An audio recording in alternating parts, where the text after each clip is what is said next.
గతంలో బీజేపీలో పార్టీ కలపటానికి ఢిల్లీలో కాళ్లబేరం చేసిన కేటీఆర్ హరీష్ రావుకు చుక్కెదురైంది.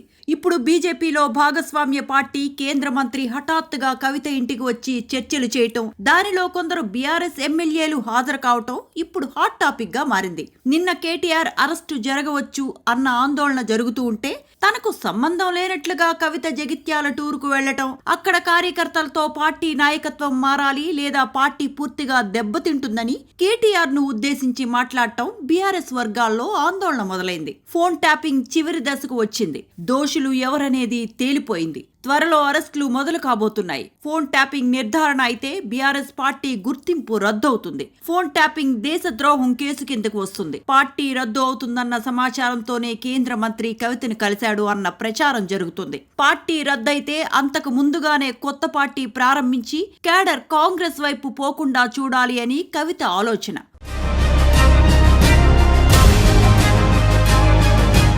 ఒకవేళ కవిత పార్టీ పెడితే ఎలక్షన్ సమయానికి బీజేపీతో పొత్తుకు అవకాశం కల్పిస్తామని కేంద్ర మంత్రి కవితకు సూచించినట్లు సమాచారం.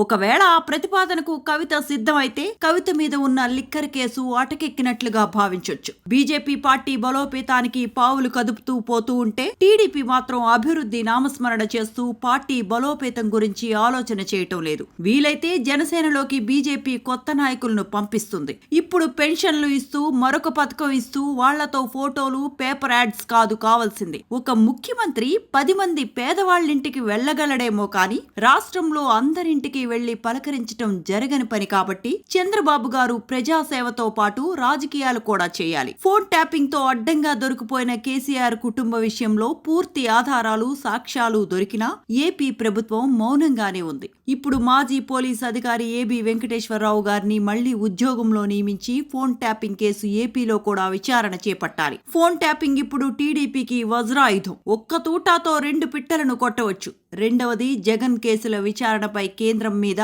న్యాయ వ్యవస్థల మీద ఒత్తిడి పెంచడానికి న్యాయపరమైన సలహాలు తీసుకొని వాటిపై దృష్టి పెట్టాలి తప్ప అభివృద్ధి అంటూ కాలయాపన చేస్తే పుణ్యకాలం గడిచిపోతుంది. శత్రువులు బలపడితే గతంలోలా పోరాటాలే దిక్కవుతాయి.